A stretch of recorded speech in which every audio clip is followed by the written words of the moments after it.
Latest news ਸਭ ਤੋਂ ਪਹਿਲਾਂ ਆਪਣੇ ਫੋਨ ਤੇ ਦੇਖਣ ਲਈ ਸਾਡਾ ਚੈਨਲ ਸਬਸਕ੍ਰਾਈਬ ਕਰੋ ਅਤੇ ਨੋਟੀਫਿਕੇਸ਼ਨ ਦੇ ਲਈ ਬੈਲ ਆਈਕਨ ਜ਼ਰੂਰ ਦਬਾਓ।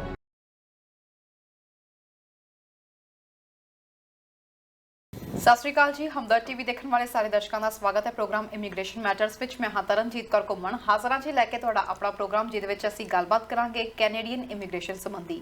ਸੋ ਕੈਨੇਡਾ ਵਿੱਚ ਪ੍ਰੋਸੈਸ ਦੇ ਬਾਰੇ ਵਿੱਚ ਕੋਈ ਵੀ ਜਾਣਕਾਰੀ ਤੁਸੀਂ ਲੈਣਾ ਚਾਹੁੰਦੇ ਹੋ ਜਾਂ ਆਪਣੇ ਪ੍ਰੋਸੈਸ ਬਾਰੇ ਜਾਣਨਾ ਚਾਹੁੰਦੇ ਹੋ, ਸਾਨੂੰ ਅੱਜ ਦੇ ਲਾਈਵ ਪ੍ਰੋਗਰਾਮ ਵਿੱਚ ਤੁਸੀਂ ਕਾਲ ਕਰ ਸਕਦੇ ਹੋ। ਤੁਹਾਡੇ ਸਵਾਲਾਂ ਦੇ ਵੀ ਜਵਾਬ ਦੇਵਾਂਗੇ। ਕੁਝ ਘੰਟੇ ਪਹਿਲਾਂ ਹੀ ਇਮੀਗ੍ਰੇਸ਼ਨ ਮਿਨਿਸਟਰ ਦੇ ਵੱਲੋਂ ਕੁਝ ਨਵੇਂ ਐਲਾਨ ਕੀਤੇ ਗਏ ਨੇ। ਇਮੀਗ੍ਰੇਸ਼ਨ ਦੇ ਬੈਕਲੌਗ ਨੂੰ ਲੈ ਕੇ ਉਹਨਾਂ ਦੇ ਵੱਲੋਂ ਕੁਝ ਬਿਆਨ ਸਾਹਮਣੇ ਆਏ ਨੇ, ਸੋ ਉਹਦੇ ਬਾਰੇ ਵਿੱਚ ਜਾਣਕਾਰੀ ਦੇਵਾਂਗੇ ਕਿ ਉਹਨਾਂ ਦੇ ਕੀ ਨਵੇਂ ਜਿਹੜੀ ਆ ਬਿਆਨਬਾਜ਼ੀ ਸਾਹਮਣੇ ਆਈ ਹੈ ਬੈਕਲੌਗ ਨੂੰ ਲੈ ਕੇ। ਸੋ ਇਸ ਤੋਂ ਇਲਾਵਾ ਇਮੀਗ੍ਰੇਸ਼ਨ ਸੰਬੰਧੀ ਤੁਹਾਡਾ ਕੋਈ ਵੀ ਸਵਾਲ ਹੈ ਕਾਲ ਕਰ ਸਕਦੇ ਹੋ ਲਾਈਵ ਪ੍ਰੋਗਰਾਮ ਦੇ ਵਿੱਚ। ਅੱਜ ਕਾਫੀ ਮੁੱਦੇ ਜਿਹੜੇ ਡਿਸਕਸ ਕਰਾਂਗੇ ਤੁਹਾਡੇ ਨਾਲ। ਸੋ ਸਭ ਤੋਂ ਪਹਿਲਾਂ ਸਵਾਗਤ ਕਰਦੇ ਹਾਂ ਜੀ ਆਈਸੀਸੀ ਇਮੀਗ੍ਰੇਸ਼ਨ ਤੋਂ ਮਿਸਟਰ ਮਨੂ ਦੱਤਾ ਜੀ ਦਾ। ਸਵਾਗਤ ਹੈ sir. Thank you very much Taran ji. ਸਭ ਤੋਂ ਪਹਿਲਾਂ ਤੁਹਾਨੂੰ ਤੇ ਸਾਰੇ ਹੀ ਵਿਊਅਰਸ ਨੂੰ ਆਈਸੀਸੀ ਇਮੀਗ੍ਰੇਸ਼ਨ ਦੀ ਸਮੁੱਚੀ ਟੀਮ ਵੱਲੋਂ MD Manu Dutta and RD Ripudaman Singh Dhillon ਵੱਲੋਂ ਸਤਿ ਸ਼੍ਰੀ ਅਕਾਲ, ਨਮਸਕਾਰ ਤੇ ਆਦਾਬ and thank you very much for having us. ਆਪਾਂ ਅਕਸਰ ਸਟਾਰਟਿੰਗ ਪ੍ਰੋਗਰਾਮ ਦੀ ਬੈਕਲੌਗ ਤੋਂ ਕਰਦੇ ਹੁੰਦੇ ਹਾਂ। ਸ਼ਾਇਦ ਇਮੀਗ੍ਰੇਸ਼ਨ ਮਿਨਿਸਟਰ ਦੇ ਕੰਨਾਂ 'ਚ ਗੱਲ ਪੈ ਚੁੱਕੀ ਹੈ। ਅੱਜ ਕਹਿੰਦੇ ਬੈਕਲੌਗ ਨੂੰ ਲੈ ਕੇ ਕੋਈ ਉਹਨਾਂ ਦਾ ਨਵਾਂ ਸਟੇਟਮੈਂਟ ਸਾਹਮਣੇ ਆਈ ਹੈ ਜੀ। ਸਟੇਟਮੈਂਟ ਦੇ ਬਾਰੇ ਵੀ ਗੱਲ ਕਰ ਲਈਏ ਅਸੀਂ। ਤਰਨ, ਸਭ ਤੋਂ ਪਹਿਲੇ ਗੱਲ ਹੈ ਜੀ ਬੈਕਲੌਗ ਦੀ ਗੱਲ ਅਸੀਂ ਕਰਦੇ ਹਾਂ। ਲਾਸਟ ਟਾਈਮ ਤੁਹਾਨੂੰ ਯਾਦ ਹੋਵੇਗਾ ਜੁਲਾਈ ਦੇ ਵਿੱਚ ਹਾਹਾਕਾਰ ਮਚ ਗਈ ਸੀ ਜਦੋਂ ਪਤਾ ਚੱਲਿਆ ਸੀ ਕਿ 2.7 ਮਿਲੀਅਨ ਤੇ ਬੈਕਲੌਗ ਚਲਾ ਗਿਆ ਐਂਡ ਉਸ ਤੋਂ ਬਾਅਦ ਇੱਕ red alert, red flags raise ਹੋ ਜਾਂਦੇ ਨੇ ਤੇ ਉਸੇ ਤਰ੍ਹਾਂ ਇਮੀਗ੍ਰੇਸ਼ਨ ਮਿਨਿਸਟਰ ਸਾਹਿਬ ਨੇ ਤੇ ਆਈਆਰਸੀਸੀ ਨੇ they hired almost 1250 new officers to look into the backlog ਤਾਂ ਕਿ ਬੈਕਲੌਗ ਨੂੰ ਅਸੀਂ ਡੀਲ ਕਰ ਸਕੀਏ। ਐਂਡ ਹਰ ਚੀਜ਼ ਨੂੰ ਡੀਲ ਕਰਨ ਦਾ ਨਾ ਇੱਕ ਸਰਵਿਸ ਸਟੈਂਡਰਡ ਟਾਈਮ ਹੁੰਦਾ ਹੈਗਾ। ਹਰ ਚੀਜ਼ ਦਾ ਕਿਸੇ ਐਪਲੀਕੇਸ਼ਨ ਦਾ ਪ੍ਰੋਸੈਸਿੰਗ ਟਾਈਮ ਹੈਗਾ 4 ਵੀਕਸ ਦਾ, ਕਿਸੇ ਦਾ 8 ਵੀਕਸ ਦਾ, ਕਿਸੇ ਦਾ ਹੈਗਾ ਆ 2 ਸਾਲਾਂ ਦਾ, ਕਿਸੇ ਦਾ ਹੈਗਾ 8 ਮਹੀਨਿਆਂ ਦਾ। ਸੋ ਹਰ ਐਪਲੀਕੇਸ਼ਨ ਦਾ ਇੱਕ ਪ੍ਰੋਸੈਸਿੰਗ ਟਾਈਮ ਹੈਗਾ ਆ। ਇਸ ਟਾਈਮ ਤੇ ਪਹਿਲੀ ਗੱਲ ਤਾਂ ਉਹ ਜੁਲਾਈ ਦੇ ਮਿਡ ਦੇ ਵਿੱਚ ਜਦੋਂ ਆਇਆ ਸੀਗਾ ਕਿ 2.7 ਮਿਲੀਅਨ ਦਾ ਬੈਕਲੌਗ ਹੋ ਗਿਆ ਹੈਗਾ ਤੇ ਜੁਲਾਈ ਦੇ ਐਂਡ ਦੇ ਵਿੱਚ ਜਿਹੜੀ ਅਪਡੇਟ ਲੇਟੈਸਟ ਆਈ ਸੀਗੀ ਉਹ ਆਈ ਸੀਗੀ ਕਿ 2.4 ਮਿਲੀਅਨ ਤੇ ਵਾਪਸ ਬੈਕਲੌਗ ਚਲਾ ਗਿਆ। ਹੁਣ 2.4 ਮਿਲੀਅਨ ਦੇ ਵਿੱਚੋਂ ਤਰਨਜੀਤ ਤਕਰੀਬਨ 1.4 ਮਿਲੀਅਨ ਐਪਲੀਕੇਸ਼ਨਸ ਇਹੋ ਜਿਹੀਆਂ ਹੈਗੀਆਂ ਜਿਹੜੀਆਂ ਵਿਦਿਨ ਸਟੈਂਡਰਡ ਟਾਈਮ ਪੀਰੀਅਡ ਦੇ ਵਿੱਚ ਹੈਗੀਆਂ। 1 ਮਿਲੀਅਨ ਐਪਲੀਕੇਸ਼ਨਸ ਇਹੋ ਜਿਹੀਆਂ ਹੈਗੀਆਂ ਜਿਹੜੀਆਂ ਬਿਯੋਂਡ ਸਰਵਿਸ ਸਟੈਂਡਰਡਸ ਤੋਂ ਪਰੇ ਜਾ ਚੁੱਕੀਆਂ ਹੈਗੀਆਂ। ਉਹਨਾਂ ਦਾ ਪ੍ਰੋਸੈਸਿੰਗ ਟਾਈਮ ਵਧਿਆ ਹੋਇਆ ਹੈਗਾ ਐਂਡ ਉਹ ਐਪਲੀਕੈਂਟਸ ਉਹਨਾਂ ਨੂੰ ਐਡਰੈਸ ਕਰਨਾ ਹੁਣ ਜ਼ਰੂਰੀ ਹੈ। ਸੋ ਐਸੇ ਕਰਕੇ 1250 ਨਵੇਂ ਐਪਲੀਕੈਂਟਸ ਹਾਇਰ ਕੀਤੇ ਗਏ ਨੇ ਤਾਂ ਕਿ ਅਸੀਂ ਬੈਕਲੌਗ ਨੂੰ ਪੂਰੀ ਤਰ੍ਹਾਂ ਨਾਲ ਡੀਲ ਕਰ ਸਕੀਏ and government is on it. And as a matter of fact ਜੇ ਗੱਲ ਕਰੀਏ ਤੇ ਇਸ ਸਾਲ ਦੇ ਵਿੱਚ ਵੀ ਤਕਰੀਬਨ 3,60,000 ਐਪਲੀਕੇਸ਼ਨਸ ਪ੍ਰੋਸੈਸ ਹੋ ਚੁੱਕੀਆਂ ਹਾਲੇ ਤੱਕ। 3,60,000 ਦੇ ਆਸ-ਪਾਸ ਪੀਆਰ ਦਿੱਤੇ ਜਾ ਚੁੱਕੇ ਨੇ। ਇਸੇ ਤਰ੍ਹਾਂ ਜੇ ਸਟੱਡੀ ਪਰਮਿਟ ਦੀ ਗੱਲ ਕਰੀਏ, ਅਸੀਂ ਬੈਕਲੌਗ ਦੀ ਗੱਲ ਕਰਦੇ ਆ ਰਹੇ ਹਾਂ ਕਿ ਬੈਕਲੌਗ ਬਹੁਤ ਜ਼ਿਆਦਾ ਹੈਗਾ। ਐਬਸੋਲੂਟਲੀ ਬੈਕਲੌਗ ਬਹੁਤ ਜ਼ਿਆਦਾ ਹੈਗਾ ਬਟ ਉਹਦੇ ਬਾਵਜੂਦ ਇਸ ਹਾਲੇ ਤੱਕ 4.5 ਲੱਖ ਸਟੱਡੀ ਪਰਮਿਟਸ ਇਸ਼ੂ ਕੀਤੇ ਗਏ ਨੇ ਜਿਹਦੇ ਵਿੱਚ ਆਲਮੋਸਟ 50% ਐਪਲੀਕੈਂਟਸ ਜਿਹੜੇ ਸੀਗੇ ਉਹ ਇੰਡੀਆ ਤੋਂ ਸੀਗੇ। ਸੋ ਅਸੀਂ ਇੱਕ ਹੋਰ ਚੀਜ਼ ਬੜੀ ਸੋਸ਼ਲ ਮੀਡੀਆ 'ਤੇ ਘੁੰਮ ਰਹੀ ਹੈ ਜੀ, ਇੰਡੀਆ ਤੋਂ 100% ਹੀ ਰਿਫਿਊਜ਼ਲ ਰੇਟ ਹੋ ਗਿਆ ਹੈਗਾ। Absolutely it is not like that. ਕੁਝ ਏਜੰਟਸ ਲਗਾਤਾਰ ਉੱਥੇ ਇਹ ਚੀਜ਼ਾਂ ਪਰਮਾਉਣ ਦੀ ਕੋਸ਼ਿਸ਼ ਕਰ ਰਹੇ ਨੇ ਕਿ ਕੈਨੇਡਾ ਨੇ ਲਗਭਗ ਰਸਤੇ ਬੰਦ ਕਰ ਦਿੱਤੇ ਨੇ, ਦਰਵਾਜ਼ੇ ਬੰਦ ਕਰ ਦਿੱਤੇ ਨੇ। ਸੋ ਇੰਡੀਆ ਵੱਲੋਂ ਜੇ ਤੁਸੀਂ ਕੇਸ ਲਗਾ ਰਹੇ ਹੋ ਤਾਂ ਹਾਰਡਲੀ 20 ਦੇ ਵਿੱਚੋਂ ਇੱਕ ਫਾਈਲ ਜਿਹੜੀ ਉਹ ਪਿਕ ਹੋ ਰਹੀ ਹੈ। ਤਰਨਜੀਤ, ਤਕਰੀਬਨ 8,95,000 ਐਪਲੀਕੇਸ਼ਨ ਸਟੱਡੀ ਪਰਮਿਟ ਦੀਆਂ ਇੰਡੀਆ ਤੋਂ ਲੱਗੀਆਂ ਸੀਗੀਆਂ ਜਿਹਦੇ ਵਿੱਚ ਤਕਰੀਬਨ 3 ਲੱਖ ਨੂੰ ਪੌਣੇ 3 ਲੱਖ ਨੂੰ ਵੀਜ਼ਾ ਗ੍ਰਾਂਟ ਕੀਤਾ ਗਿਆ ਹੈ। So it is not bed. 50% study permits ਹਾਲੇ ਵੀ ਜਿਹੜੇ ਐਪਲੀਕੈਂਟਸ ਆ ਰਹੇ ਨੇ ਉਹਦੇ ਚੋਂ 50% ਇੰਡੀਆ ਤੋਂ ਆ ਰਹੇ ਨੇ। 100% ਇੰਡੀਆ ਤੋਂ ਤੇ ਹੋ ਨਹੀਂ ਸਕਦੇ ਬਿਕੋਜ਼ ਕੈਨੇਡਾ ਸਿਰਫ ਇੰਡੀਆ ਤੋਂ ਤੇ ਅਟਰੈਕਟ ਨਹੀਂ ਕਰਦਾ students. Canada attract students from all across the world. So and ਇੱਕ ਹੋਰ ਚੀਜ਼ ਹੈਗੀ ਤਰਨ, ਕੋਟਾ ਵੀ ਨਹੀਂ ਹੈਗਾ। ਜਿੱਥੇ ਐਪਲੀਕੈਂਟ ਨੂੰ ਆਫਿਸਰ ਨੂੰ ਨਜ਼ਰ ਆਉਂਦਾ ਨਾ ਕਿ ਐਪਲੀਕੇਸ਼ਨ ਦੇ ਵਿੱਚ ਖਮਿਆਜਾ ਹੈਗਾ ਜਾਂ ਕੋਈ ਕਮੀ ਹੈਗੀ, ਉਸ ਐਪਲੀਕੇਸ਼ਨਸ ਰਿਫਿਊਜ਼ ਹੁੰਦੀਆਂ ਹੈਗੀਆਂ। ਐਂਡ ਕੱਲਾ ਕੈਨੇਡਾ ਇੰਡੀਆ ਨੂੰ ਕੇਟਰ ਕਰਨ ਵਾਸਤੇ ਨਹੀਂ ਬੈਠਾ, ਇੰਡੀਆ ਪੂਰੀ ਦੁਨੀਆ ਨੂੰ ਕੈਨੇਡਾ ਕੇਟਰ ਕਰਦਾ ਹੈਗਾ। ਬਟ ਸਟਿਲ 2021 ਦੇ ਵਿੱਚ ਸਭ ਤੋਂ ਵੱਧ ਇਮੀਗ੍ਰੇਸ਼ਨ ਜਿਹੜੀ ਹੋਈ ਆ ਤਾਂ ਇੰਡੀਅਨਸ ਦੀ ਹੋਈ ਆ। ਤਰਨ ਜੀ 4,05,000 ਇਮੀਗ੍ਰੈਂਟਸ ਲੈਂਡ ਕੀਤੇ ਨੇ ਜੋ 2021 ਦੇ ਵਿੱਚ। ਉਹਦੇ ਵਿੱਚ ਆਲਮੋਸਟ 47% ਐਪਲੀਕੈਂਟ ਜਿਹੜਾ ਸੀਗਾ 1/3 ਤੋਂ ਜ਼ਿਆਦਾ ਉਹ ਐਪਲੀਕੈਂਟਸ ਇੰਡੀਆ ਤੋਂ ਸੀਗੇ। ਅਸੀਂ ਅੱਜ ਸਟੱਡੀ ਪਰਮਿਟ ਦੀ ਗੱਲ ਕਰ ਲਈਏ 50% ਐਪਲੀਕੈਂਟਸ ਇੰਡੀਆ ਤੋਂ ਹੈਗੇ ਨੇ।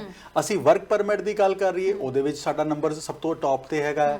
ਅਸੀਂ ਤੁਸੀਂ ਨਾਮ ਲਓ ਕਿਸੇ ਵੀ ਕੈਟੇਗਰੀ ਦਾ, ਤੁਸੀਂ ਵਿਜ਼ਟਰ ਦੀ ਗੱਲ ਕਰੋ, ਮੈਕਸਿਮਮ ਨੰਬਰ ਆਫ ਇੰਡੀਅਨਸ ਆ ਰਹੇ ਨੇ ਕੈਨੇਡਾ ਦੇ ਵਿੱਚ। ਸੋ ਕਮੀ ਕਿੱਥੇ ਹੈਗੀ ਹੈ? ਸੋ ਇੰਡੀਆ ਦੇ ਵਿੱਚ ਜਿੰਨੇ ਵੀ ਏਜੰਟ ਤੁਹਾਨੂੰ ਭਰਮਾ ਰਹੇ ਨੇ ਕਿ ਇੰਡੀਆ ਨੇ ਕੈਨੇਡਾ ਨੇ ਇੰਡੀਅਨ ਐਪਲੀਕੈਂਟਸ ਨੂੰ ਲੈਣਾ ਬੰਦ ਕਰਤਾ, ਇਟਸ ਐਬਸੋਲੂਟਲੀ ਫਾਲਸ ਸਟੇਟਮੈਂਟਸ। ਕੋਈ ਸੱਚਾਈ ਨਹੀਂ ਹੈਗੀ ਹੈ। ਜੇ ਕੋਈ ਐਪਲੀਕੇਸ਼ਨ ਰਿਫਿਊਜ਼ ਹੋਈ ਹੈ ਤਾਂ ਤੁਹਾਡੀ ਐਪਲੀਕੇਸ਼ਨ ਜਿਸ ਤਰ੍ਹਾਂ ਪੁੱਟ ਅਪ ਕੀਤੀ ਗਈ ਸੀ ਉਹਦੇ ਬੇਸਿਸ ਦੇ ਉੱਤੇ ਰਿਫਿਊਜ਼ ਕੀਤੀ ਗਈ ਹੈਗੀ ਹੈ। ਐਂਡ ਜੇ ਤੁਹਾਡੀ ਉਹ ਐਡਰੈਸ ਕਰ ਸਕਦੇ ਹੋ ਉਹ ਕੰਸਰਨ ਜਿਹੜੇ ਆਫੀਸਰ ਨੇ ਰੇਜ਼ ਕੀਤੇ ਹੈਗੇ ਨੇ, ਤੇ ਤੁਹਾਡਾ ਪੋਜ਼ਿਟਿਵ ਵੀਜ਼ਾ ਦੁਬਾਰਾ ਗ੍ਰਾਂਟ ਕੀਤਾ ਜਾ ਸਕਦਾ ਹੈ। ਜੀ ਕਾਲਰ ਸਾਡੇ ਨਾਲ ਜੁੜ ਗਏ ਨੇ। ਸਤਿ ਸ਼੍ਰੀ ਅਕਾਲ ਜੀ, ਕਿੱਥੋਂ ਬੋਲ ਰਹੇ ਹੋ, ਕੀ ਸਵਾਲ ਹੈ? ਸਤਿ ਸ਼੍ਰੀ ਅਕਾਲ ਜੀ। ਹਾਂਜੀ ਮੈਂ ਅਮਨ ਬੋਲ ਰਿਹਾ ਵਿਨੀਪੈਗ ਤੋਂ। ਹਾਂਜੀ ਮੈਂ ਸਪਾਊਸ ਸਪਾਂਸਰਸ਼ਿਪ ਦੀ ਫਾਈਲ ਲਈ ਮੈਂ ਆਪਦੀ ਵਾਈਫ ਦਾ ਅਪਲਾਈ ਕੀਤਾ ਸੀਗਾ, ਤੇ ਮੇਰੇ ਤਕਰੀਬਨ 4 ਮੰਥ ਆਉਣ ਵਾਲੇ ਆ, ਫਾਈਲ ਨੰਬਰ ਨਹੀਂ ਆਇਆ ਹਾਲੇ। ਇਹਨੂੰ ਕਿੰਨਾ ਟਾਈਮ ਲੱਗ ਰਿਹਾ ਜੀ ਲੱਗਦੀ ਦੇ ਵਿੱਚ? ਤੁਹਾਡਾ ਸਟੇਟਸ ਕੀ ਹੈ ਉਰੇ? ਪੀਆਰ ਨਹੀਂ ਪਰਮਾਨੈਂਟ ਜੀ ਤੁਸੀਂ ਟੀਵੀ ਸਕਰੀਨ ਤੇ ਆਨਸਰ ਸੁਣ ਸਕਦੇ ਹੋ। ਥੈਂਕ ਯੂ, ਤੁਸੀਂ ਕਾਲ ਕੀਤੀ ਹੈ ਪ੍ਰੋਗਰਾਮ 'ਚ। ਜੀ ਸਰ। ਤਕਰੀਬਨ 4 ਤੋਂ 6 ਮਹੀਨੇ ਦਾ ਪ੍ਰੋਸੈਸਿੰਗ ਟਾਈਮ ਇਸ ਟਾਈਮ ਤੇ ਸਪਾਊਜ਼ਲ ਐਪਲੀਕੇਸ਼ਨ ਦਾ ਪ੍ਰੋਸੈਸਿੰਗ ਟਾਈਮ ਉੱਪਰ ਗਿਆ ਹੋਇਆ, ਐਂਡ ਹੋਪਫੁਲੀ ਅਗਲੇ 4-5 ਮਹੀਨਿਆਂ ਦੇ ਵਿੱਚ ਇਹ ਪ੍ਰੋਸੈਸਿੰਗ ਟਾਈਮ ਵਾਪਸ ਟਰੈਕ ਤੇ ਆ ਜਾਏਗਾ। ਬਟ ਅਗਲੇ 4 ਤੋਂ 8 ਹਫ਼ਤਿਆਂ ਦੇ ਵਿੱਚ ਤੁਹਾਡੇ ਕੋਲ ਫਾਈਲ ਨੰਬਰ ਆ ਜਾਣਾ ਚਾਹੀਦਾ ਹੈਗਾ। ਬਿਲਕੁਲ ਸਰ, ਜਿਵੇਂ ਆਪਾਂ ਬੈਕਲੌਗ ਦੀ ਗੱਲ ਕਰ ਰਹੇ ਸੀ, ਮੈਂ ਕੁਝ ਡਾਟਾਸ ਦੇਖਦੀ ਪਈ ਸੀ। ਸਿਰਫ ਅਸੀਂ ਕੈਨੇਡਾ ਦੀ ਗੱਲ ਕਰ ਰਹੇ ਹਾਂ ਕਿਉਂਕਿ ਅਸੀਂ ਕੈਨੇਡਾ ਦੀ ਇਮੀਗ੍ਰੇਸ਼ਨ ਨਾਲ ਡੀਲ ਕਰ ਰਹੇ ਹਾਂ, ਬਟ ਮੈਂ ਯੂਐਸ ਦਾ ਦੇਖਦੀ ਪਈ ਸੀ, ਉੱਥੇ ਵੀ ਵਿਜ਼ਟਰ ਵੀਜ਼ਾ ਲਈ 500 ਤੱਕ ਦੇ ਦਿਨਾਂ ਦੀ ਵੇਟਿੰਗ ਪੀਰੀਅਡ ਚੱਲ ਰਿਹਾ। ਆਸਟ੍ਰੇਲੀਆ ਦੇ ਵਿੱਚ ਵੀ ਸੇਮ ਹਾਲ ਹੈਗਾ। ਸੋ ਜਿੰਨੀਆਂ ਵੈਸਟਰਨ ਕੰਟਰੀਜ਼ ਹੈਗੀਆਂ ਜਿਹਦੇ ਵੱਲ ਲੋਕਾਂ ਦਾ ਅਟਰੈਕਸ਼ਨ ਜ਼ਿਆਦਾ ਹੁੰਦਾ, ਉੱਥੇ ਸਭ ਪਾਸੇ ਇਸ ਵਕਤ ਬੈਕਲੌਗ ਬਹੁਤ ਜ਼ਿਆਦਾ ਹੋਇਆ। There is no doubt, Taran ji, and India ਅੱਜ ਦੀ ਤਰੀਕ ਤੱਕ it is the biggest source country to Canada, rather all across the world। maximum number of immigrants ਜਿਹੜੇ ਜਾਂ ਵਰਕਰਸ ਕਿਤੇ ਵੀ ਕੰਟਰੀ ਨੂੰ ਜਾ ਰਹੇ ਨੇ ਉਹ ਇੰਡੀਅਨਸ ਜਾ ਰਹੇ ਨੇ। ਅੱਜ ਇੰਡੀਆ ਸਭ ਤੋਂ ਵੱਡਾ ਸੋਰਸ ਕੰਟਰੀ ਬਣ ਚੁੱਕਾ ਹੈ। USA ਦੇ ਵਿੱਚ ਸਾਨੂੰ ਅਟਰੈਕਸ਼ਨ ਇੰਡੀਅਨਸ ਨੂੰ ਕਿਉਂ ਨਹੀਂ ਹੈਗੀ? ਬਿਕੋਜ਼ ਇੰਡੀਅਨਸ ਉੱਥੇ ਜਾ ਕੇ ਪਰਮਾਨੈਂਟ ਰੈਜ਼ੀਡੈਂਸੀ ਲੈਣੀ ਮੁਸ਼ਕਿਲ ਹੈਗੀ ਹੈ, ਟਾਈਮ ਕਾਫੀ ਲੱਗਦਾ ਹੈਗਾ। ਸੋ ਕੈਨੇਡਾ ਮੁੜ ਖਿੜ ਕੇ is the destination of choice, because ਸਾਨੂੰ ਪਤਾ ਆ ਇੱਕ ਤਾਂ ਐਕਸਟੈਂਡਡ ਫੈਮਿਲੀ ਸਾਨੂੰ ਕੈਨੇਡਾ ਦੇ ਵਿੱਚ ਮਿਲ ਜਾਂਦੀਆਂ ਹੈਗੀਆਂ, ਆਪਸ਼ਨਸ ਬਹੁਤ ਜ਼ਿਆਦਾ। ਐਂਡ ਕੈਨੇਡਾ ਦਾ ਹਮੇਸ਼ਾ ਅਟਰੈਕਸ਼ਨ ਇੰਡੀਆ ਵਾਸਤੇ ਰਹੇਗਾ। ਉਹਦਾ ਰੀਜ਼ਨ ਹੈਗਾ ਕਿ ਇੰਗਲਿਸ਼ ਸਪੀਕਿੰਗ ਕੰਟਰੀ ਹੈਗਾ ਆ, ਐਂਡ ਜਿੰਨੇ ਵੀ ਐਪਲੀਕੈਂਟਸ ਆਉਂਦੇ ਨੇ ਕੈਨੇਡਾ ਨੂੰ ਜਾਂ ਤੇ ਇੰਗਲਿਸ਼ ਚਾਹੀਦੇ, ਇੰਗਲਿਸ਼ ਸਪੀਕਿੰਗ ਚਾਹੀਦੇ ਨੇ ਜਾਂ ਫ੍ਰੈਂਚ ਸਪੀਕਿੰਗ ਚਾਹੀਦੇ ਨੇ। ਐਂਡ ਇੰਡੀਅਨਸ ਬਾਏ ਵਰਚੂ ਕਿ it is British system of education 'ਚ ਪੜ੍ਹੇ ਹੋਏ ਆ, ਸੋ ਕਮਿਊਨੀਕੇਸ਼ਨਸ ਨਾਰਮਲੀ ਕਾਫੀਆਂ ਦੀ ਇੰਗਲਿਸ਼ ਦੇ ਵਿੱਚ ਬਹੁਤ ਬਿਹਤਰ ਹੈਗੀ ਹੈ ਜੀ। ਬਿਲਕੁਲ। ਨੈਕਸਟ ਕਾਲ ਵੀ ਸਾਡੇ ਨਾਲ ਜੁੜ ਗਏ ਨੇ, ਅਸੀਂ ਮਾਫੀ ਚਾਹਾਂਗੇ ਜੀ, ਫੋਨ ਸ਼ਾਇਦ ਡਿਸਕਨੈਕਟ ਹੋ ਗਿਆ। ਆਪਾਂ ਨਾਲ ਦੀ ਨਾਲ ਥੋੜੀ ਜਿਹੀ ਉਹਨਾਂ ਦੀ ਵੀ ਗੱਲ ਕਰ ਲਈਏ ਜਿਹੜੇ ਫੋਰਨ ਵਰਕਰਸ ਨੂੰ ਲੈ ਕੇ ਵੀ ਗੱਲ ਆ ਰਹੀ ਹੈ। ਕਹਿੰਦੇ ਮਿਨਿਸਟਰ ਸਾਹਿਬ ਨੇ ਲਗਭਗ 1 ਹਫ਼ਤੇ ਪਹਿਲਾਂ ਇਸ ਚੀਜ਼ ਨੂੰ ਲੈ ਕੇ ਵੀ ਬਿਆਨ ਦਿੱਤਾ ਸੀ, ਜਿਹੜੇ ਫੋਰਨ ਵਰਕਰਸ ਨੇ, ਕਿ ਜਦੋਂ ਵੀ ਸਾਡੇ ਜਿਹੜੇ ਬਿਜ਼ਨਸ ਓਨਰਸ ਹੈਗੇ ਨੇ ਇਹਨਾਂ ਨੂੰ ਚੂਜ਼ ਕਰਨ ਵੇਲੇ ਵੀ ਥੋੜੀ ਸਾਵਧਾਨੀ ਜ਼ਰੂਰ ਵਰਤਣ। ਤਰਨ ਹੋ ਕੀ ਰਿਹਾ ਸੀਗਾ ਪਿੱਛੇ ਕੁਝ ਜਦੋਂ ਐਪਲੀਕੈਂਟ ਵੀਜ਼ਾ LMI ਲੈ ਕੇ ਆਂਦਾ ਹੈਗਾ ਤੇ ਉਹਨੂੰ ਵਰਕ ਪਰਮਿਟ ਜਿਹੜਾ ਮਿਲਦਾ ਉਹ ਬੌਂਡਡ ਵਰਕ ਪਰਮਿਟ ਮਿਲਦਾ। ਉਹ ਟੈਕਨੀਕਲੀ ਸਿਰਫ ਉਸੇ EMPLOYER ਨਾਲ ਕੰਮ ਕਰ ਸਕਦਾ। ਸਿਰਫ ਇੱਕ ਕੇਅਰ ਗਿਵਰ ਇੱਕ ਇਹੋ ਜਿਹੀ ਕੈਟੇਗਰੀ ਹੈਗੀ ਜਿਹਦੇ ਵਿੱਚ ਓਪਨ ਵਰਕ ਪਰਮਿਟ ਹੁੰਦਾ ਤੇ EMPLOYER ਆ ਕੇ EMPLOYEE ਚੇਂਜ EMPLOYER ਕਰ ਸਕਦਾ ਹੈ। ਕਾਲ ਲੈਣੀ ਪਹਿਲਾਂ ਕਾਲ ਲੈ ਲਈ। ਸਤਿ ਸ਼੍ਰੀ ਅਕਾਲ ਜੀ, ਕਿੱਥੋਂ ਬੋਲ ਰਹੇ ਹੋ ਤੇ ਕੀ ਸਵਾਲ ਹੈ? ਸਤਿ ਸ਼੍ਰੀ ਅਕਾਲ ਮੈਡਮ, ਅਸੀਂ ਸਰੀ ਤੋਂ ਬੋਲ ਰਹੇ ਹਾਂ ਜੀ। ਮੈਡਮ ਮੇਰਾ ਕੁਐਸਚਨ ਆ, ਅਸੀਂ ਸੁਪਰ ਵੀਜ਼ੇ ਤੇ ਇੱਥੇ ਰਹਿ ਰਹੇ ਹਾਂ। ਸਾਡਾ ਐਕਸਪਾਇਰ ਹੋਣ ਵਾਲਾ ਪਾਸਪੋਰਟ ਤੇ ਸਟicker ਸਾਡਾ ਜੀ, ਤੇ ਉਹ ਅਸੀਂ ਕਿੰਨਾ ਟਾਈਮ ਪਹਿਲਾਂ ਦੁਬਾਰਾ ਅਪਲਾਈ ਕਰ ਸਕਦੇ ਹਾਂ? ਇੱਥੇ ਹੀ ਹੋ ਸਕਦਾ ਜਾਂ ਸਾਨੂੰ ਇੰਡੀਆ ਜਾਣਾ ਪਊਗਾ? ਜੀ ਤੁਸੀਂ ਟੀਵੀ ਸਕਰੀਨ ਤੇ ਆਨਸਰ ਸੁਣ ਸਕਦੇ ਹੋ। ਥੈਂਕ ਯੂ ਕਾਲ ਕਰਨ ਦੇ ਲਈ। ਥੈਂਕ ਜੀ ਸਰ। ਸੋ ਇੰਡੀਅਨ ਪਾਸਪੋਰਟ ਹੈਗਾ ਜੀ, ਤੁਸੀਂ 6 ਮਹੀਨੇ ਪਹਿਲੇ ਰਿਨਿਊਅਲ ਵਾਸਤੇ ਰਿਕੁਐਸਟ ਕਰ ਸਕਦੇ ਹੈਗੇ ਹੋ, ਐਂਡ ਇੱਥੇ ਹੀ ਤੁਹਾਡਾ ਪਾਸਪੋਰਟ ਰਿਨਿਊ ਹੋ ਸਕਦਾ ਹੈਗਾ ਆ। ਐਂਡ ਇੱਕ ਵਾਰੀ ਰਿਨਿਊਅਲ ਹੋ ਗਈ ਤੇ ਤੁਹਾਡੀ ਐਕਸਟੈਂਸ਼ਨ ਵੀ ਪੋਸੀਬਲ ਹੈਗੀ ਹੈ ਤੁਹਾਡੀ ਸਟੇ ਦੀ ਇਨ ਕੈਨੇਡਾ। ਜੀ ਬਿਲਕੁਲ, ਆਪਾਂ ਗੱਲ ਕਰ ਰਹੇ ਸੀ ਕਿ EMPLOYERS ਦੀ ਤੁਸੀਂ ਗੱਲ ਕਰ ਰਹੇ ਸੀ। ਬਿਲਕੁਲ। ਤਾਂ ਹੁਣ ਇੰਡੀਆ ਦੀ ਗੱਲ ਕਰੀਏ, ਤਕਰੀਬਨ 10,000 ਫੋਰਨ ਵਰਕਰ ਪਿਛਲੇ ਸਾਲ ਕੈਨੇਡਾ ਦੇ ਵਿੱਚ ਵਰਕ ਪਰਮਿਟ ਤੇ ਆਇਆ, ਐਂਡ 1,30,000 ਇਹੋ ਜਿਹੇ ਐਪਲੀਕੈਂਟਸ ਕੈਨੇਡਾ ਦੇ ਵਿੱਚ ਲੈਂਡ ਕੀਤੇ ਨੇ ਜਿਹੜੇ ਇੰਟਰਨੈਸ਼ਨਲ ਮੋਬਿਲਿਟੀ ਸਟਰੀਮ ਦੇ ਵਿੱਚ, ਜਿਹਨਾਂ ਦੇ ਸਪਾਊਸਸ ਸਟੂਡੈਂਟਸ ਹੈਗੇ ਨੇ ਜਾਂ ਵਰਕ ਪਰਮਿਟ ਤੇ ਹੈਗੇ, ਉਹਨਾਂ ਦੇ ਸਪਾਊਸਸ ਨੂੰ ਗ੍ਰਾਂਟ ਕੀਤਾ ਗਿਆ ਜਾਂ ਇੰਟਰਾ ਕੰਪਨੀ ਦੇ ਵਿੱਚ ਹਨ। ਸੋ 1,30,000 ਐਪਲੀਕੈਂਟਸ ਇਹੋ ਜਿਹਾ ਵੀ ਹੈਗਾ। ਸੋ 1,40,000 ਤੇ ਫੋਰਨ ਵਰਕਰਸ ਹੀ ਆ ਗਏ ਕੈਨੇਡਾ, ਜਿਹੜੇ ਓਪਨ ਵਰਕ ਪਰਮਿਟ ਦੇ ਨਾਲ ਆਏ ਨੇ 1,30,000 ਤੇ 10,000 ਆਏ ਨੇ ਜਿਹੜੇ ਬੌਂਡਡ ਦੇ ਨਾਲ। ਹੁਣ ਅਸੀਂ ਬੌਂਡਡ ਦੀ ਗੱਲ ਕਰ ਰਹੇ ਹਾਂ। ਬੌਂਡਡ ਦੇ ਨਾਲ ਜਦੋਂ ਤੁਸੀਂ LMI ਲੈ ਕੇ ਆਉਂਦੇ ਹੋ ਤਾਂ ਤੁਸੀਂ ਟੈਕਨੀਕਲੀ ਉਸੇ EMPLOYER ਨਾਲ ਕੰਮ ਕਰ ਸਕਦੇ ਹੋ, ਕਿਤੇ ਹੋਰ ਨਹੀਂ ਕਰ ਸਕਦੇ। ਸੋ ਕੁਛ ਇੱਕ ਐਪਲੀਕੈਂਟਸ ਇਹੋ ਜਿਹੇ ਹੁੰਦੇ ਨੇ ਜਿਹੜੇ ਆ ਕੇ ਇੱਥੇ ਕੇਸ ਕਰ ਦਿੰਦੇ ਨੇ ਕਿ ਮੇਰੀ ਵਰਕਿੰਗ ਕੰਡੀਸ਼ਨਸ ਮੇਰੇ EMPLOYER ਦੇ ਨਾਲ ਸਹੀ ਨਹੀਂ ਹੈਗੀਆਂ, ਮੈਨੂੰ ਸਹੀ ਟ੍ਰੀਟਮੈਂਟ ਨਹੀਂ ਦੇ ਰਿਹਾ। ਸੋ ਉਸ ਸਰਕਮਸਟੈਂਸਸ ਦੇ ਵਿੱਚ ਤੁਹਾਨੂੰ ਓਪਨ ਵਰਕ ਪਰਮਿਟ ਗ੍ਰਾਂਟ ਕਰ ਦਿੱਤਾ ਜਾਂਦਾ ਹੈ, ਬਟ ਹਰ ਐਪਲੀਕੈਂਟ ਨੂੰ ਨਹੀਂ ਕਰਨਾ ਚਾਹੀਦਾ, ਬਿਕੋਜ਼ ਉਹਦੇ ਨਾਲ ਤੁਹਾਡੇ ਪਰਮਾਨੈਂਟ ਰੈਜ਼ੀਡੈਂਸੀ ਜਦੋਂ ਵੀ ਤੁਸੀਂ ਲੈਂਦੇ ਹੋ ਤੇ ਬੌਂਡਡ ਦੇ ਨਾਲ ਤੁਹਾਨੂੰ 50 ਪੁਆਇੰਟਸ ਮਿਲਦੇ ਨੇ, ਜਦੋਂ ਓਪਨ ਦੇ ਨਾਲ ਆ ਜਾਓ ਤਾਂ 50 ਪੁਆਇੰਟਸ ਉੜ ਜਾਂਦੇ ਨੇਗੇ। ਸੋ ਤੁਸੀਂ ਜੇ ਤੇ ਤੁਹਾਨੂੰ ਸਹੀ ਮਾਇਨਿਆਂ ਦੇ ਵਿੱਚ ਤੁਹਾਡਾ EMPLOYER ਤੰਗ ਕਰ ਰਿਹਾ ਤਾਂ ਡੈਫੀਨਿਟਲੀ ਤੁਸੀਂ ਇਸ ਚੀਜ਼ ਦਾ ਫਾਇਦਾ ਲੈ ਸਕਦੇ ਹੋ ਜਿਹੜਾ ਲਾਅ ਐਗਜ਼ਿਸਟ ਕਰਦਾ ਆ। ਬਟ ਜੇ ਤੁਸੀਂ ਕਹੋ ਕਿ ਸਿਸਟਮ ਨੂੰ ਐਕਸਪਲੋਇਟ ਕਰਨ ਵਾਸਤੇ ਮੈਂ ਕਰਨਾ ਤੇ ਉਹ ਤੁਹਾਨੂੰ ਨੈਗੇਟਿਵਲੀ ਇੰਪੈਕਟ ਕਰੇਗਾ। ਸੋ ਉਹ ਚੀਜ਼ ਕਦੀ ਵੀ ਨਾ ਕਰਿਆ ਜਾਏ। ਕੁਝ ਰਿਲੀਜੀਅਸ ਵਰਕਰਸ ਤੇ ਵੀ ਸਾਨੂੰ ਕੁਐਸਚਨ ਆਏ ਸੀਗੇ ਤੇ ਉਹ ਪੁੱਛਣਾ ਚਾਹੁੰਦੇ ਸੀ ਕਿ ਸਾਡੇ ਬਾਰੇ ਵਿੱਚ ਸਰਕਾਰ ਕੀ ਸੋਚ ਰਹੀ ਹੈ ਜੇਕਰ ਗੱਲ ਕੀਤੀ ਜਾਵੇ ਵੀ PR ਦਾ ਰਾਹ ਉਹਨਾਂ ਦਾ ਵੀ ਕੋਈ ਸੁਖਾਲਾ ਨਹੀਂ ਹੈਗਾ। ਸੋ ਉਹਨਾਂ ਦੇ ਲਈ ਆਉਣ ਵਾਲੇ ਸਮੇਂ ਦੇ ਵਿੱਚ ਕੀ ਕੋਈ ਪਲਾਨ ਕੀਤਾ ਜਾ ਰਿਹਾ ਵਾ? ਤਰਨ ਹਲੇ ਰਿਲੀਜੀਅਸ ਵਰਕਰ ਦੀ ਕੋਈ ਵੀ ਅਪਡੇਟ ਡਿਵੈਲਪਮੈਂਟਸ ਨਜ਼ਰ ਨਹੀਂ ਆ ਰਹੀਆਂ ਸਾਹਮਣੇ। ਹਲੇ ਜਿਹੜੀਆਂ ਨਜ਼ਰ ਆ ਰਹੀਆਂ ਸੋਲੋ ਆਕੂਪੇਸ਼ਨਸ ਦੀਆਂ ਨਜ਼ਰ ਆ ਰਹੀਆਂ ਜਿਹਦੇ ਵਿੱਚ ਟਰੱਕ ਡਰਾਈਵਰ ਪੇਰੋਲ ਐਡਮਿਨਿਸਟ੍ਰੇਟਰਸ ਹੈਗੇ ਨੇ, ਜਿਹਦੇ ਵਿੱਚ ਨਰਸ ਆਰਡਲੀਜ਼ ਹੈਗੇ ਨੇ, PSWs ਹੈਗੇ ਨੇ। ਸੋ ਉਹ ਆਕੂਪੇਸ਼ਨ ਸੋਲੋ ਆਕੂਪੇਸ਼ਨਸ ਇਹੋ ਜਿਹੇ ਆਇਡੈਂਟੀਫਾਈ ਕੀਤੇ ਗਏ ਨੇ ਜਿਹੜੇ ਨੌਕ B ਦੇ ਵਿੱਚ ਜਾ ਰਹੇ ਨੇ।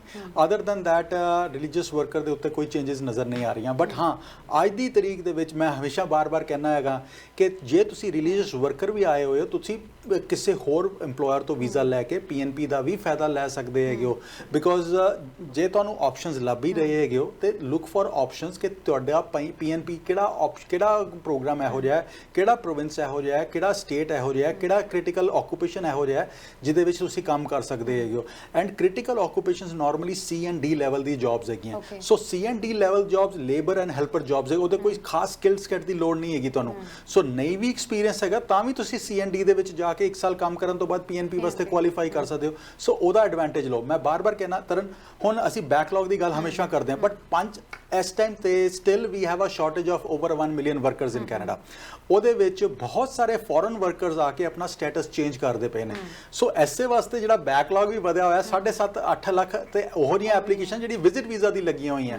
ਸੋ ਹਰ ਆਦਮੀ, ਹਰ ਐਪਲੀਕੈਂਟ ਚਾਹੁੰਦਾ ਕਿ ਮੈਂ ਕੈਨੇਡਾ ਆ ਕੇ ਆਪਣਾ ਵਰਕ ਪਰਮਿਟ ਸਟੇਟਸ ਚੇਂਜ ਕਰਾਵਾਂ ਐਂਡ ਪਰਮਾਨੈਂਟ ਰੈਜ਼ੀਡੈਂਟ। ਬਿਕੋਜ਼ ਮੁੜ ਖਿੜ ਕੇ Canada is the destination of choice in Canada across the world. ਤੁਹਾਨੂੰ ਰੀਸੈਂਟਲੀ ਇੱਕ ਆਰਟੀਕਲ ਈਵਨ ਨਿਊਜ਼ੀਲੈਂਡ ਤੇ ਆਇਆ। New Zealand is also drastically short of foreign workers.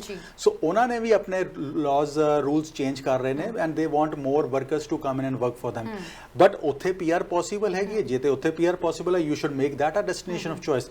But Canada ਦੇ ਵਿੱਚ ਤੁਸੀਂ ਗ੍ਰੇਡ 12 ਦੇ ਨਾਲ 4 ਬੈਂਡ ਦੇ ਨਾਲ 1 ਸਾਲ ਦੇ ਐਕਸਪੀਰੀਅੰਸ ਦੇ ਨਾਲ PR ਆਪਣੀ ਲੈ ਸਕਦੇ ਹੈਗੇ ਹੋ ਅੰਡਰ PNP ਪ੍ਰੋਗਰਾਮਸ। ਤੁਸੀਂ ਜਿਵੇਂ ਗੱਲ ਕਰ ਰਹੇ ਸੀਗੇ ਸਰ, ਹੁਣ ਜਿਵੇਂ ਇਮੀਗ੍ਰੇਸ਼ਨ ਦੀ ਅਸੀਂ ਗੱਲ ਕਰੀ ਐਕਸਪ੍ਰੈਸ ਐਂਟਰੀ ਦਾ ਵੀ ਡਰਾਸ ਜਿਹੜੇ ਨੇ 500 ਪਲੱਸ ਹੀ ਜਾ ਰਹੇ ਨੇ।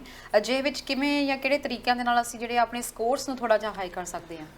ਤਰਨ ਐਕਸਪ੍ਰੈਸ ਐਂਟਰੀ ਦਾ ਡਰਾ ਅੱਜ ਲਾਸਟ ਜਿਹੜਾ ਗਿਆ ਸੀ 525 ਤੇ ਗਿਆ ਸੀਗਾ। ਠੀਕ ਹੈ, 2250 ਇਨਵੀਟੇਸ਼ਨ ਦਿੱਤੇ ਗਏ ਨੇ। ਇਸ ਆਹ ਵਾਲਾ ਜਿਹੜਾ ਡਰਾ ਆਏਗਾ coming Wednesday we are expecting ਕਿ 2500 ਇਨਵੀਟੇਸ਼ਨ ਇਸ ਟਾਈਮ ਦਿੱਤੇ ਜਾਣਗੇ।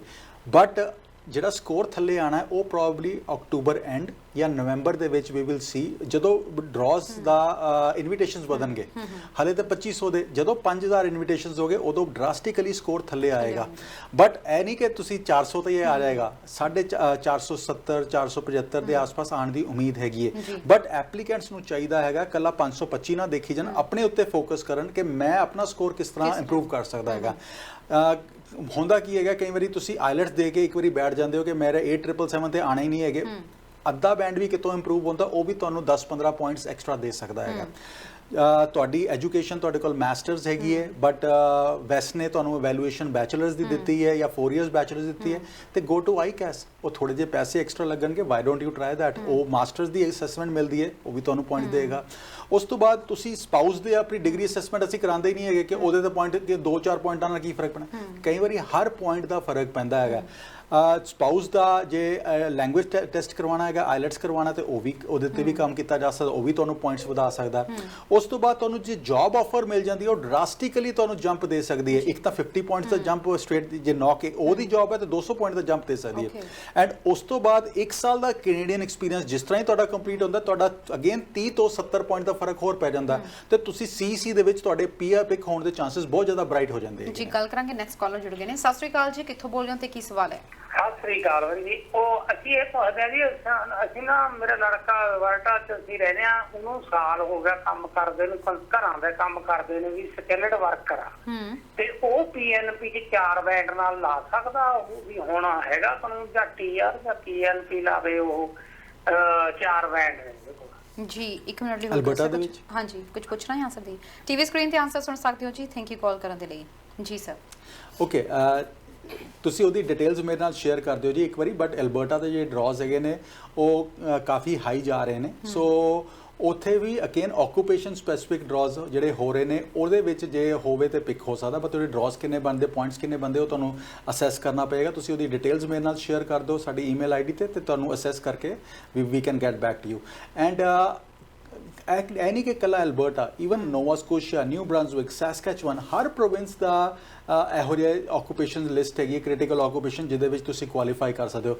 ਬ੍ਰਿਟਿਸ਼ ਕੋਲੰਬੀਆ ਐਂਡ ਓਨਟਾਰੀਓ ਦੇ ਵਿੱਚ ਇਹ ਦੋ ਪ੍ਰੋਵਿੰਸਿਸ ਇਹੋ ਜਿਹੇ ਹੈਗੇ ਨੇ ਬਿਕੋਜ਼ ਇੱਥੇ ਅੱਗੇ ਜਿਹੜੇ ਤੁਹਾਡੇ ਡਰਾਜ਼ ਵੀ ਜਾਂਦੇ ਨੇ ਉਹ ਸਕੋਰਸ ਕਾਫੀ ਹਾਈ ਜਾ ਰਹੇ ਨੇ। ਸੋ ਬਾਕੀ ਪ੍ਰੋਵਿੰਸਿਸ ਦੇ ਵਿੱਚ ਤੁਸੀਂ ਫਾਇਦਾ ਲੈ ਸਕਦੇ ਹੈਗੇ ਹੋ। ਇਕੱਲਾ ਐਲਬਰਟਾ ਦੇ ਵਿੱਚ ਜਿਹੜੇ ਡਰਾਜ਼ ਹੈਗੇ ਨੇ 300 ਪਲੱਸ ਚੱਲ ਰਹੇ ਸੀਗੇ, ਸੋ 306 ਦੇ ਆਸ-ਪਾਸ ਚੱਲ ਰਹੇ ਸੀਗੇ। ਸੋ ਉਹ ਦੇਖੋ ਕਿ ਤੁਸੀਂ ਉਹਦਾ ਡਿਟੇਲਸ ਕੀ ਹੈਗੀਆਂ, ਉਹਦੀ ਡਿਟੇਲਸ ਸਾਡੇ ਨਾਲ ਸ਼ੇਅਰ ਕਰ ਦਿਓ ਜੇ ਸਾਡੇ ਤੋਂ ਅਸੈਸਮੈਂਟ ਕਰਵਾਉਣੀ ਹੈਗੀ ਤਾਂ। ਆਪਾਂ ਜਦੋਂ ਗੱਲ ਕਰਦੇ ਹਾਂ, ਤੁਸੀਂ ਗੱਲ ਕਰ ਰਹੇ ਸੀਗੇ ਵੀ ਕਿਸ ਤਰੀਕੇ ਨਾਲ ਅਸੀਂ ਆਪਣਾ ਵਧਾ ਸਕਦੇ ਹਾਂ ਸਕੋਰਸ, ਇਹਦੇ ਵਿੱਚ ਗ੍ਰੈਜੂਏਸ਼ਨਸ ਵਾਲਿਆਂ ਨੂੰ ਜਾਂ ਪੋਸਟ ਗ੍ਰੈਜੂਏਸ਼ਨ ਵਾਲਿਆਂ ਨੂੰ ਤਾਂ ਇਹਦਾ ਕੋਈ ਬੈਨੀਫਿਟ ਮਿਲ ਸਕਦਾ, ਪਰ ਜਿਹੜੇ ਆਲਰੇਡੀ +2 ਕਰਕੇ ਆਏ ਨੇ ਜਾਂ ਇੱਥੇ ਡਿਗਰੀ ਜਾਂ ਬੈਚਲਰਸ ਕਰ ਰਹੇ ਨੇ ਉਹਨਾਂ ਦੇ ਲਈ ਮੁਸ਼ਕਿਲ ਹੋ ਰਿਹਾ ਕਿ ਇੰਨੇ ਪੁਆਇੰਟਸ ਤੱਕ ਮੀਟ ਕੀਤਾ ਜਾਵੇ। ਤਰਨ ਐਬਸੋਲੂਟਲੀ ਜਿੰਨੇ ਸਟੂਡੈਂਟਸ ਖਾਸ ਕਰ ਗ੍ਰੇਡ 12 ਕਰਕੇ ਹੁਣ ਹਰ ਬੰਦਾ ਮੋਸ਼ਨ 44 ਦੀ ਵੇਟ ਕਰ ਰਿਹਾ ਬਿਕੋਜ਼ ਸੈਪਟੈਂਬਰ 8 ਤੋਂ ਸੈਪਟੈਂਬਰ 12 ਦੇ ਵਿੱਚ ਅਸੀਂ ਐਕਸਪੈਕਟ ਕਰ ਰਹੇ ਹਾਂ ਕਿ ਉਹ ਅਪਡੇਟਸ ਆਉਣਗੀਆਂ Tier 2 PR ਜਿਹੜੀ 2022 ਦੀਆਂ ਐਪਲੀਕੇਸ਼ਨਸ ਲੈਣੀਆਂ ਹੈਗੀਆਂ। ਸੋ ਉਹਦੇ ਵਿੱਚ ਵੀ ਇਹਨਾਂ ਦਾ ਬੇਟਾ ਜਾ ਸਕਦਾ ਹੈਗਾ ਬਿਕੋਜ਼ ਜੇ ਐਪਲੀਕੇਸ਼ਨ ਉਹ ਆਕੂਪੇਸ਼ਨ ਉਸ ਲਿਸਟ ਦੇ ਵਿੱਚ ਆਉਂਦਾ, ਬਟ ਹਾਲੇ ਅਪਡੇਟਸ ਆਉਣੀਆਂ ਬਾਕੀ ਹੈਗੀਆਂ। ਜਦੋਂ 8 ਤੋਂ 12 ਦੇ ਵਿੱਚ ਐਪਲੀਕੇਸ਼ਨਸ ਦੀ ਅਪਡੇਟ ਆ ਗਈ, ਜਿਹੜੇ ਸਟੂਡੈਂਟਸ ਉਹਦੇ ਵਿੱਚ ਕੁਆਲੀਫਾਈ ਨਹੀਂ ਕਰ ਰਹੇ they should seriously look for option B to move out of from Ontario ਜਾਂ move out from British Columbia, ਤਾਂ ਕਿ ਬਾਕੀ ਪ੍ਰੋਵਿੰਸਿਸ ਦੇ ਵਿੱਚ ਜਾ ਕੇ ਉਹ PNP ਦਾ ਫਾਇਦਾ ਲੈ ਸਕਣ। ਐਂਡ ਤਰਨ ਇੱਕੋ ਚੀਜ਼, ਬਹੁਤ ਸਾਰੇ ਮੈਨੂੰ ਸਟੂਡੈਂਟਸ ਕਾਲ ਕਰਦੇ ਨੇ ਜੀ ਨੋਵਾ ਸਕੋਸ਼ੀਆ ਦੀ ਤਾਂ ਬੰਦ ਹੋ ਗਏ ਸਟੂਡੈਂਟਸ, ਐਬਸੋਲੂਟਲੀ ਬੰਦ ਹੋ ਗਏ, ਬਟ ਇੱਕ ਪਾਰਟਿਕੂਲਰ ਸਟਰੀਮ ਐਕਸਪ੍ਰੈਸ ਐਂਟਰੀ ਦੀ ਸਟਰੀਮ ਬੰਦ ਹੋਈ ਹੈ। ਜਿਹੜੀ ਡੈਜ਼ਿਗਨੇਟਿਡ EMPLOYER ਦੇ ਨਾਲ ਸਟਰੀਮ ਹੈਗੀ ਉਹ ਸਟਿਲ ਐਗਜ਼ਿਸਟ ਕਰਦੀ ਹੈ। ਤੁਸੀਂ ਉੱਥੇ ਕੰਮ ਕਰਦੇ ਹੋ 1 ਸਾਲ ਤੇ ਤੁਸੀਂ PNP ਦੇ ਵਿੱਚ ਐਪਲੀਕੇਸ਼ਨ ਲਗਾ ਸਕਦੇ ਹੋ ਪ੍ਰੋਵਾਈਡਡ ਤੁਹਾਡਾ EMPLOYER ਜਿਹੜਾ ਹੈਗਾ ਉਹ ਡੈਜ਼ਿਗਨੇਸ਼ਨ ਉਹਦੇ ਕੋਲ ਹੈਗਾ ਆ।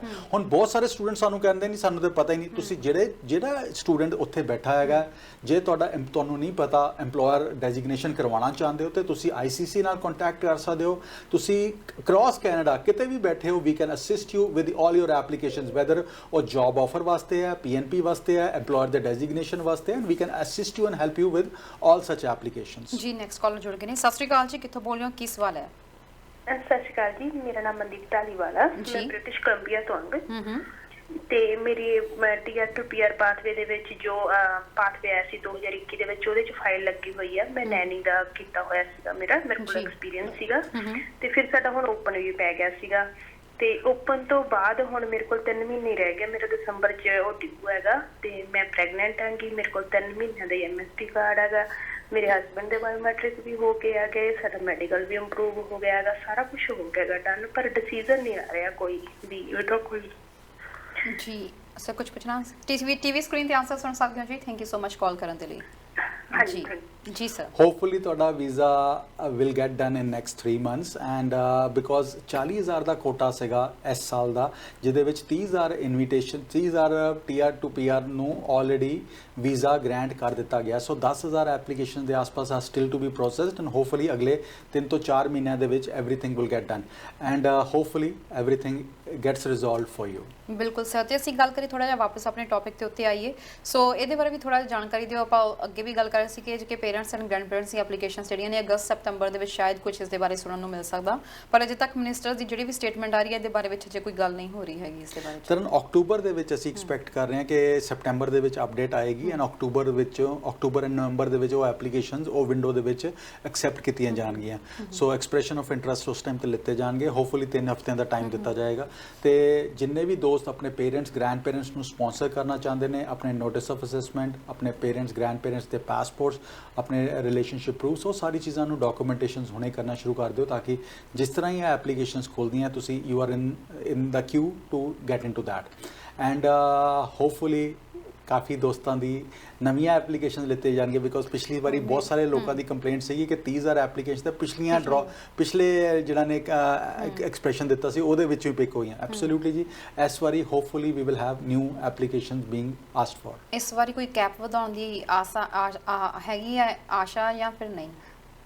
ਤਰਨ ਜੀ, 20000 ਐਪਲੀਕੇਸ਼ਨਸ ਮੋਸਟ ਲਾਈਕਲੀ ਲਿੱਤੀਆਂ ਜਾਣਗੀਆਂ ਐਂਡ ਉਸ ਤੋਂ ਜ਼ਿਆਦਾ ਐਜ਼ ਆਫ ਟੁਡੇ ਸਾਨੂੰ ਨਹੀਂ ਅਪਡੇਟ ਹੈਗੀ ਹੈ, ਬਟ ਹੋਪਫੁਲੀ ਸੈਪਟੈਂਬਰ ਦੇ ਮਹੀਨੇ ਦੇ ਵਿੱਚ lot of more information will be on the ਸਾਨੂੰ ਪਿੱਛੇ ਇੱਕ ਕੁਐਸਚਨ ਆਇਆ ਸੀ ਕਿ ਜਿਹਦੇ ਵਿੱਚ ਪੁੱਛ ਰਹੇ ਸੀ ਕਿ ਇੱਥੇ ਟੂਰਿਸਟ ਵੀਜ਼ਾ ਤੇ ਆਏ ਹੋਏ ਸੀ, ਵਿਜ਼ਟਰ ਵੀਜ਼ਾ ਦੇ ਉੱਤੇ, ਤੇ ਉਹ ਵਰਕ ਪਰਮਿਟ ਨੂੰ ਚੇਂਜ ਕਰਵਾਉਣਾ ਚਾਹੁੰਦੇ ਨੇ। ਸੋ ਉਹਦੇ ਲਈ ਉਹਨਾਂ ਦੀ ਪਾਸਪੋਰਟ ਦੀ ਵੈਲੀਡੇਸ਼ਨ ਥੋੜੀ ਜਿਹੀ ਰਹਿ ਗਈ ਹੈ ਕਿ ਉਹਨਾਂ ਨੂੰ ਪਹਿਲਾਂ ਪਾਸਪੋਰਟ ਅਪਡੇਟ ਕਰਵਾਉਣਾ ਪੈਣਾ, ਫਿਰ ਇਹਦੇ ਲਈ ਅਪਲਾਈ ਕਰਨਾ ਪੈਣਾ ਆ। ਬਿਲਕੁਲ ਤਰ੍ਹਾਂ ਜਿਨ੍ਹਾਂ ਦਾ ਪਾਸਪੋਰਟ ਵੈਲਿਡ ਸਿਰਫ 3 ਮਹੀਨੇ ਦਾ, 6 ਮਹੀਨੇ ਦਾ ਜਾਂ 2 ਸਾਲ ਤੋਂ ਘੱਟ ਹੈਗਾ ਆ, ਉਹਨਾਂ ਨੂੰ ਪਹਿਲੇ ਪਾਸਪੋਰਟ ਰੀਨਿਊ ਕਰਵਾਉਣਾ ਚਾਹੀਦਾ, ਬਿਕੋਜ਼ ਜਿੰਨੀ ਚਿਰ ਦੀ ਤੁਹਾਡੀ ਪਾਸਪੋਰਟ ਦੀ ਵੈਲਿਡਿਟੀ ਹੋਏਗੀ ਤੁਹਾਨੂੰ ਵਰਕ ਪਰਮਿਟ ਸਿਰਫ ਉਹਨੇ ਚਿਰ ਦਾ ਹੀ ਗ੍ਰਾਂਟ ਹੋਏਗਾ। ਸੋ ਇਟ ਇਜ਼ ਬੈਟਰ ਜੇ ਤੁਸੀਂ ਰੀਨਿਊ ਕਰਵਾ ਸਕਦੇ ਹੋ, ਐਕਸਟੈਂਡ ਕਰਾ ਸਕਦੇ ਹੋ, ਗੈਟ ਦੈਟ ਡਨ। ਅੱਜ ਇੱਕ ਹੋਰ ਐਡਵਾਂਟੇਜ ਵੀ ਹੈਗਾ ਕਿ ਹੁਣ ਜਿਹੜਾ ਨਵੇਂ LMIs ਦੇ ਆ ਰਹੇ ਨੇ ਨਾ, ਉਹ 18 ਮਹੀਨੇ ਦੀ ਵੈਲਿਡਿਟੀ ਦੇ ਆ ਰਹੇ ਨੇ। ਸੋ ਜੇ ਈਵਨ ਜੇ ਤੁਹਾਨੂੰ ਤੁਹਾਡਾ ਪਾਸਪੋਰਟ ਐਕਸਪਾਇਰ ਹੋ ਜਾਂਦਾ, ਤੁਹਾਡੇ ਕੋਲ ਸਟਿਲ ਪਾਸਪੋਰਟ LMI ਵੈਲਿਡ ਹੈਗਾ ਆ, ਵਰਕ ਪਰਮਿਟ ਲੈ ਕੇ ਤੁਸੀਂ ਐਕਸਟੈਂਡ ਕਰਾ ਸਕਦੇ ਹੋ, ਫਿਰ ਦੁਬਾਰਾ ਆਪਣੀ ਐਕਸਟੈਂਸ਼ਨ ਪਾ ਸਕਦੇ ਹੈਗੇ ਹੋ, ਬਿਕੋਜ਼ LMI ਵੈਲਿਡ ਹੈਗਾ। ਸੋ ਉਸ ਚੀਜ਼ ਦਾ ਫਾਇਦਾ ਲਿੱਤਾ ਜਾ ਸਕਦਾ, ਬਟ ਗੈਟ ਪਾਸਪੋਰਟ ਰੀਨਿਊਡ ਬਿਫੋਰ, ਤਾਂ ਕਿ ਤੁਹਾਨੂੰ ਕੋਈ ਹੈਸਲਸ ਹੀ ਨਾ ਹੋਣ ਉਸ ਐਪਲੀਕੇਸ਼ਨ ਦੇ ਵਿੱਚ। PR ਦੇ ਕਾਰਡਸ ਨੂੰ ਲੈ ਕੇ ਵੀ ਕੁਝ ਪ੍ਰੋਬਲਮਸ ਕਈਆਂ ਦੀਆਂ ਸੁਣਨ ਨੂੰ ਮਿਲ ਰਹੀਆਂ ਸੀਗੀਆਂ ਕਿ PR ਕਾਰਡਸ ਨੂੰ ਬਹੁਤ ਦੇਰੀ ਲੱਗ ਰਹੀ ਹੈ। ਅਜਿਹੇ ਦੇ ਵਿੱਚ ਕੀ ਟਰੈਵਲ ਕੀਤਾ ਜਾ ਸਕਦਾ ਵਿਦਆਊਟ PR ਕਾਰਡ? ਹਾਂਜੀ ਬਿਲਕੁਲ ਟਰੈਵਲ ਕੀਤਾ ਜਾ ਸਕਦਾ। ਟਰੈਵਲ ਆਊਟ ਕਰਨ ਵਾਸਤੇ ਕੋਈ PR ਕਾਰਡ ਦੀ ਰਿਕੁਆਇਰਮੈਂਟ ਨਹੀਂ ਹੈਗੀ, ਟਰੈਵਲ ਇਨ ਕਰਨ ਵਾਸਤੇ ਤੁਹਾਨੂੰ PR ਕਾਰਡ ਚਾਹੀਦਾ ਹੈਗਾ ਆ। ਸੋ ਉਸ ਟਾਈਮ ਤੇ ਤੁਹਾਡੇ ਕੋਲ ਜੇ ਇੰਡੀਆ ਚਲੇ ਜਾਂਦੇ ਹੋ, ਕਿਸੇ ਦੇ ਥਰੂ ਤੁਸੀਂ ਮੰਗਵਾ ਸਕਦੇ ਹੋ, ਕੋਈ ਹੈਲਪਫੁਲ ਹੋਵੇ ਤੁਹਾਨੂੰ ਐਂਡ ਜਿਹਦੇ ਵਿੱਚ ਖਤਰਾ ਨਾ ਹੋਵੇ ਕਿ ਕਾਰਡ ਗੁੰਮਣ ਦਾ, ਤੇ ਐਬਸੋਲੂਟਲੀ ਤੁਸੀਂ ਉਸ ਚੀਜ਼ ਦਾ ਫਾਇਦਾ ਲੈ ਸਕਦੇ ਹੋ। ਟਰੈਵਲ ਇਨ ਕਰਨ ਵਾਸਤੇ ਤੁਹਾਨੂੰ ਡੈਫੀਨੇਟਲੀ PR ਕਾਰਡ ਦੀ ਲੋੜ ਪਏਗੀ।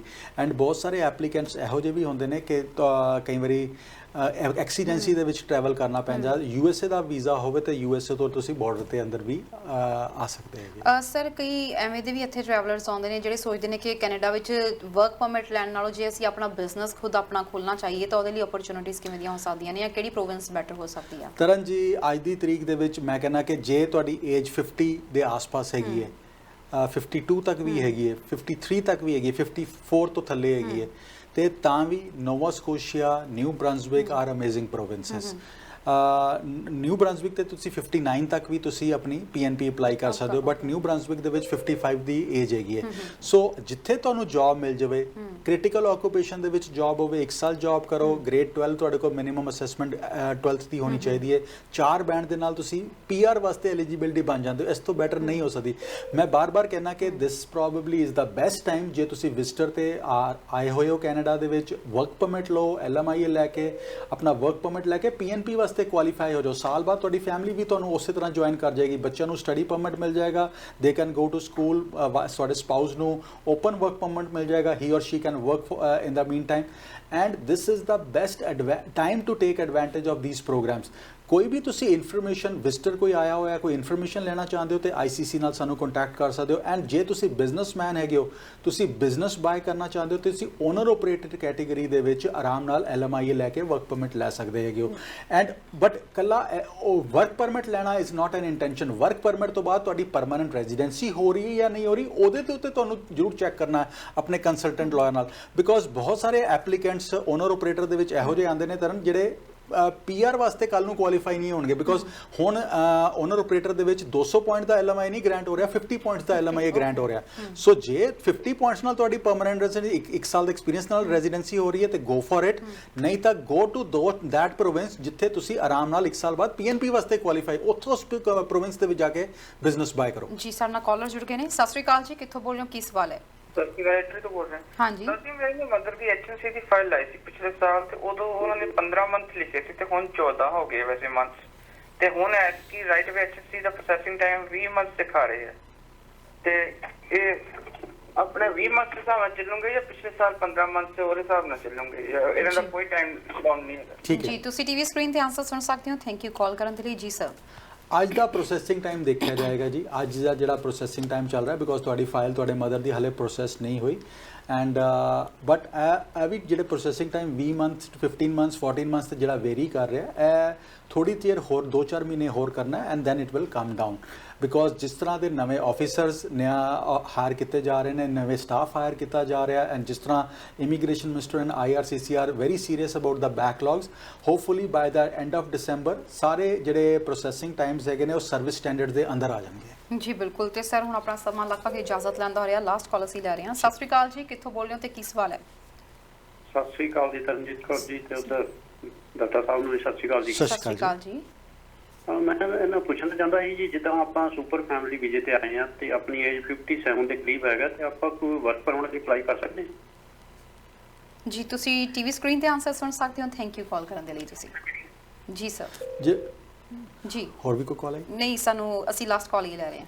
ਓਕੇ ਜੀ, ਬਿਲਕੁਲ ਤੁਸੀਂ ਵਰਕ ਪਰਮਿਟ ਲੈ ਸਕਦੇ ਹੋ ਜੇ ਤੁਹਾਨੂੰ ਕੋਈ LMIA ਮਿਲ ਜਾਂਦਾ ਹੈਗਾ ਜਾਂ ਕਿਸੇ ਕੈਨੇਡੀਅਨ EMPLOYER ਤੋਂ, ਤਾਂ ਤੁਸੀਂ ਵਿਦਿਨ ਕੈਨੇਡਾ ਆਪਣਾ ਸਟੇਟਸ ਚੇਂਜ ਕਰ ਸਕਦੇ ਹੋ, ਵਰਕ ਪਰਮਿਟ ਤੇ ਵੀ ਜਾ ਸਕਦੇ ਹੈਗੇ ਹੋ।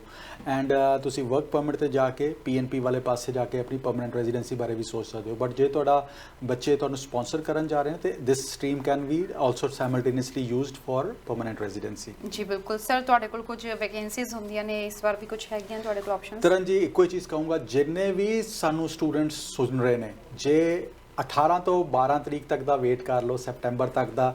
ਜੇ ਤੁਸੀਂ ਗ੍ਰੇਡ 12 ਕਰਕੇ ਆਏ ਹੋ, ਆਈਲੈਟਸ ਦਾ ਸਕੋਰ 6, 6.5 ਦੇ ਆਸ-ਪਾਸ ਹੈਗਾ, ਸਕੋਰ ਤੁਹਾਡਾ 400 ਤੋਂ ਥੱਲੇ ਬਣ ਰਿਹਾ, ਤੇ come to ICC immigration seriously discuss ਕਰਨ ਵਾਸਤੇ ਕਿ ਤੁਹਾਡੀ ਪਰਮਾਨੈਂਟ ਰੈਜ਼ੀਡੈਂਸੀ ਕਿਸ ਤਰ੍ਹਾਂ ਪੋਸੀਬਲ ਹੋਏਗੀ। ਐਂਡ ਜਿੰਨੇ ਵਿਜ਼ਟਰਸ ਇਸ ਟਾਈਮ ਕੈਨੇਡਾ ਦੇ ਵਿੱਚ ਪ੍ਰੈਜ਼ੈਂਟ ਹੈਗੇ ਨੇ, if you want to change your status, ਚਾਹੇ ਬਲੂ ਕਾਲਰ ਜੌਬ ਵੀ ਤੁਹਾਨੂੰ ਕਰਨ ਨੂੰ ਤਿਆਰ ਹੈਗੇ ਹੋ, ਤੇ ICC ਨਾਲ ਕੰਟੈਕਟ ਕਰ ਸਕਦੇ ਹੋ, ਬਿਕੋਜ਼ ਵੀ ਹੈਵ ਸਰਟਨ ਓਪਨਿੰਗਸ ਜਿਹਦੇ ਵਿੱਚ ਤੁਸੀਂ 1 ਸਾਲ ਕੰਮ ਕਰਨ ਤੋਂ ਬਾਅਦ PR ਵਾਸਤੇ ਕੁਆਲੀਫਾਈ ਕਰ ਸਕਦੇ ਹੋ।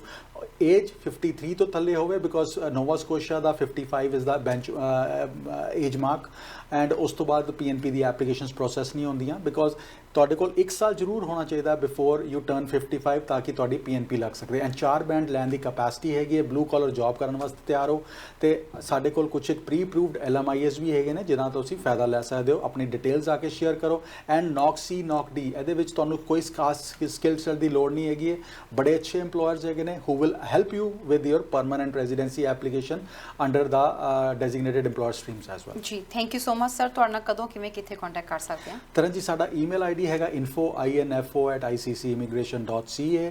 WhatsApp ਨੰਬਰ ਹੈਗਾ ਸਾਡਾ 6478509000 6478509000, ਐਂਡ ਸਾਡਾ ਫੋਨ ਨੰਬਰ ਹੈਗਾ ਜੀ 905 461 2424 905 4612424। Thank you so much sir programme 'ਚ ਆਉਣ ਲਈ ਤੇ ਜਾਣਕਾਰੀ ਦੇਣ ਲਈ। ਥੈਂਕ ਯੂ ਤਰਨ ਜੀ। ਸੋ ਦੋਸਤੋ, ਇਹ ਸੀ ਸਾਡਾ ਪ੍ਰੋਗਰਾਮ ਇਮੀਗ੍ਰੇਸ਼ਨ ਮੈਟਰਸ। ਉਮੀਦ ਕਰਦੇ ਹਾਂ ਤੁਹਾਨੂੰ ਪਸੰਦ ਆਇਆ ਹੋਵੇਗਾ ਤੇ ਕੁਝ ਜਾਣਕਾਰੀ ਤੁਹਾਡੇ ਨਾਲ ਜਿਹੜੀ ਸਾਂਝੀ ਕੀਤੀ ਉਹ ਵੀ ਤੁਹਾਡੇ ਕੰਮ ਆਏਗੀ। ਫਿਲਹਾਲ ਦਿਓ ਇਜਾਜ਼ਤ। ICC ਇਮੀਗ੍ਰੇਸ਼ਨ ਦੀਆਂ ਕੋਈ ਸੇਵਾਵਾਂ ਲੈਣਾ ਚਾਹੁੰਦੇ ਹੋ ਤਾਂ ਤੁਹਾਨੂੰ ਨੰਬਰਸ ਪ੍ਰੋਵਾਈਡ ਕਰਵਾ ਦਿੱਤੇ ਗਏ ਨੇ, ਇੱਥੇ ਕੰਟੈਕਟ ਕਰ ਸਕਦੇ ਹੋ। ਫਿਲਹਾਲ ਪ੍ਰੋਗਰਾਮ ਦੇਖਣ ਲਈ ਬਹੁਤ ਬਹੁਤ ਧੰਨਵਾਦ। ਦੇਖਦੇ ਰਹੋ ਹਮਦਰਦ TV। ਸਤਿ ਸ਼੍ਰੀ ਅਕਾਲ।